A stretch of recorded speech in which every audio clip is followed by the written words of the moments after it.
avec des choses en particulier à visiter. C'est plus une ville où vous vous promenez, vous vous perdez dans des rues, vous découvrez au gré de vos aventures l'ambiance de chaque recoin. En fait, le quartier ici, c'est les 36 rues qui sont en fait 76 et c'était les guildes, c'était les regroupements d'artisans qui fabriquaient les mêmes choses, une rue, une sorte d'artisanat précise.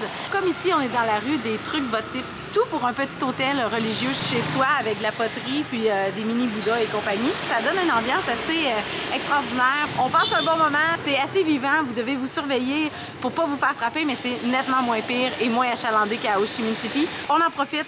On apprécie, c'est notre dernier moment au pays. On s'en va manger, je suis affamée. OK, aujourd'hui, on s'offre un festin.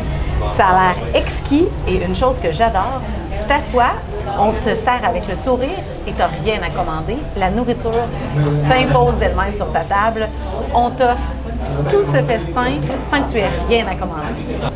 Les spring rolls sont frits et il y a quand même un mélange de viande, de porc, de nouilles, de riz, un peu de légumes à l'intérieur également. Regardez le bouillon qu'on a, dans lequel flottent des morceaux de porc grillés. Oh, super caramélisé ce morceau de porc-là, même sucré un peu. C'est vraiment très bon. Il y a des nouilles de riz, de la lime, un mélange d'ail et de piment, notre bouillon avec la viande grillée, plein d'herbes, puis les spring rolls. Je goûte au bouillon. Très différent des bouillons qu'on s'est fait offrir au Vietnam à date. Celui-ci est vraiment riche, sucré, un peu plus gras que les autres, je dirais. Il y a vraiment un goût là, prenant de bouillon de viande. Le bouillon est tellement riche, ça prend vraiment un ajout de lime. Et ensuite, quand tu pimpes avec un peu d'ail frais et du piment fort, tu te retrouves avec un bouillon d'une saveur exceptionnelle. J'avoue que je suis un peu perdue sur la manière de manger idéale, mais bon, on va se nourrir. La cuisine vietnamienne est vraiment satisfaisante, délicieuse, pleine de parfums, d'aromates, de subtilité, je dirais même. On découvre à chaque repas, chaque région, chaque ville, c'est une nouvelle aventure culinaire. On se régale, c'est un plaisir. Et là-dessus, on va déguster notre repas ultra réconfortant. On visite aujourd'hui le Temple de la littérature qui était un lieu d'enseignement des principes de Confucius entre 1076 et 1915. Donc, ce fut une école, une université très longtemps. Seuls, par exemple, les fils de la noblesse y étaient admis. Donc, c'était les fils de la nation, les plus grands lettrés du pays. Dans la 4e cour que vous allez traverser, soit la cour des sages, il est très commun de venir célébrer sa diplomation.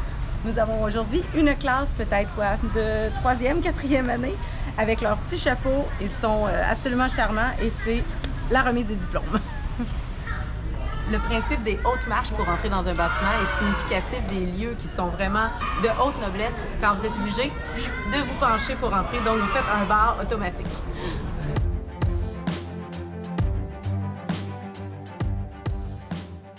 Banh Mi ce matin, Banh Mi pour Hanoï, Banh Mi et moi. On l'a pris chez Banh Mi Pain, Banh Mi Bread. Ici, c'est le Banh Mi, premier Banh Mi à Hanoï. Un Banh Mi, on est content d'en manger un parce qu'un Banh Mi, on n'a pas mangé tant que ça. On a eu un qui était pas pire, on a eu un qui était délicieux à Hoi An. J'en rêve tous les soirs encore. Est-ce que celui-là me fera rêver? Je ne sais pas, je goûte à mon Banh Mi. Ce Banh Mi est legit, ce Banh Mi est bon. Un Banh Mi, c'est bon. Un Banh Mi, c'est un sous-marin, on va le dire, avec une baguette française. Un Banh Mi le matin, ça peut toujours te kicker up la journée, ça c'est sûr. Un Banh Mi mauvais, ça se fait-tu? Je sais pas. Ce Banh Mi-là, ils étaient tagués à 1,5.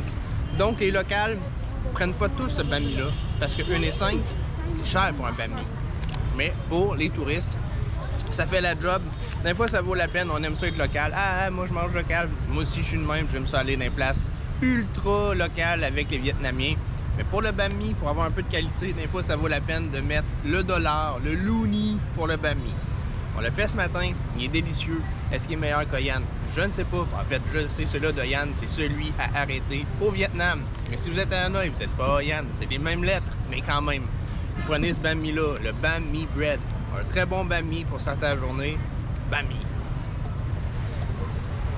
Je pense que Seb m'a étourdi avec tous ces mots, avec cette répétition de Banh Mi. Ouh, il est trop tôt le matin, j'ai pas encore pris mon café. Va falloir que je travaille là-dessus parce que je le suivrai pas. Ah mon Dieu, quelle texture! J'ai jamais vu de café aussi onctueux et crémeux. On aura dégusté bien des cafés différents durant ce tour et le plus spectaculaire de tous, je crois, c'est aujourd'hui. C'est le café à l'œuf, spécialité de Hanoï et même création du café où nous sommes aujourd'hui, le café GAN. Lors de pénuries dues à la guerre, ils ont dû changer les produits laitiers pour un autre produit, donner de l'onctuosité, de la saveur à leur café. Ils se sont tournés vers l'œuf. Donc, ça devient une sorte de custard, une sorte de sauce extrêmement riche et onctueuse. Donc, on va voir ce que ça fait comme mix avec le café. On doit brasser quand le café se retrouve dans le fond. La texture est folle. J'ai vraiment hâte de voir ce que ça donne. J'ai l'impression de m'envoyer un dessert, un genre de crème caramel au café. C'est complètement fou, en fait. Le goût du café amer avec la sauce sucrée, avec la crème onctueuse et riche, légèrement sucrée de l'œuf, c'est complètement fou. Ça fait peur quand on dit « Hey, je vais boire un café à l'œuf, s'il vous plaît. » Mais non, c'est une idée de génie, finalement. Je comprends que la recette perdure avec le temps, qu'elle n'est pas arrêtée quand les produits laitiers sont redevenus disponibles, car effectivement, le café à l'œuf, c'est une idée de génie. Tout près de l'Opéra, nous sommes dans l'ancien quartier français.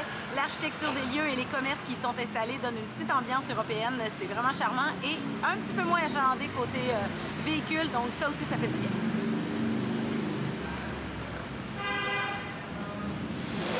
On mange un plat typique de la ville de Hanoï qui est finalement un poisson sauté avec des herbes, servi avec des nouilles, des arachides ainsi qu'une sauce de poisson.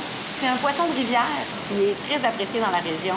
Semble-t-il un plat classique incontournable de la région, servi toujours sur un petit réchaud comme celui-ci au centre de la table. On fait mon premier bol. Service à la table, on vous explique également comment le manger. Donc, dans ma petite portion, j'ai les nouilles, les herbes, le poisson, la sauce de poisson et les arachides. Et c'est ainsi que ça se déguste. Maintenant, j'essaie les rouleaux printemps sans brûler. Ils semblent sortir de la friteuse. La petite sauce au poisson. Bouillant. Farci à la viande et aux légumes, c'est un délice. Surtout, la texture extrêmement fine, délicate, croustillante et pas trop grasse de l'extérieur. Wow! On s'est franchement régalé, c'était excellent. Et savez-vous combien ça vaut un repas comme ceci? 25 $ canadiens pour deux, incluant 2 bières en plus. L'agréable Vietnam. Et on est tout de même venu dans une adresse un petit peu plus huppée. Le cadre est beau, la nourriture est excellente, mais c'est même un peu plus cher qu'ailleurs, donc on est très satisfait.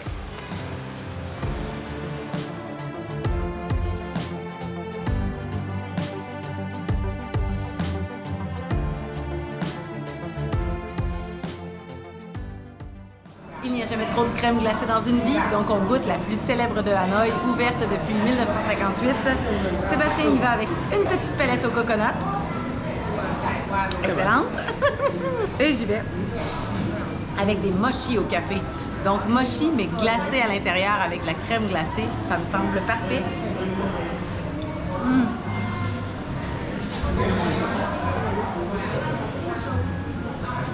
Ici, l'endroit est légendaire, le décor est superbe, ça fait une petite cour intérieure, plus tranquille pour déguster votre glace. Un bel arrêt. Toujours parfait, une crème glacée. En fait, il n'y a aucun moment où je pourrais refuser ça.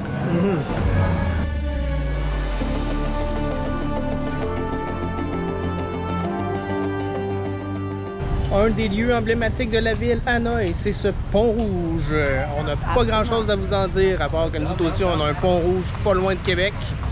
On va voir si c'est le fun. Il y a un peu de monde, mais bon, c'est une pièce par personne. On est là, on s'en va voir. Temple confucéen, construit sur une île et dédié aux héros nationaux. C'est un lieu très populaire et fréquenté à toute heure du jour. Chose fascinante qu'on vient de découvrir, il y a 2 spécimens de tortues géantes qui sont empaillées, présentées dans une des galeries. Ce sont 2 tortues qui habitaient ici sur l'île autour du temple et qui sont les dernière représentante d'une espèce pratiquement éteinte. Semble-t-il qu'il en resterait présentement seulement 6 vivantes dans le monde. Une des dernières qui est décédée ici est morte en 2016, donc c'est assez récent. Une tortue très étrange, gigantesque, avec un visage de vieille grand-mère. C'était vraiment impressionnant, je m'attendais pas à ça. Comme quoi, traverser le pont rouge, hein, ça a valu la peine. Ben, il est beau le pont, la vue est belle. La vue est belle. On est venu à la bonne heure finalement. Le soleil se couche tranquillement. Là. La ville commence à s'allumer de tous les côtés. C'est joli quand même. Toujours de quoi faire à Hanoï.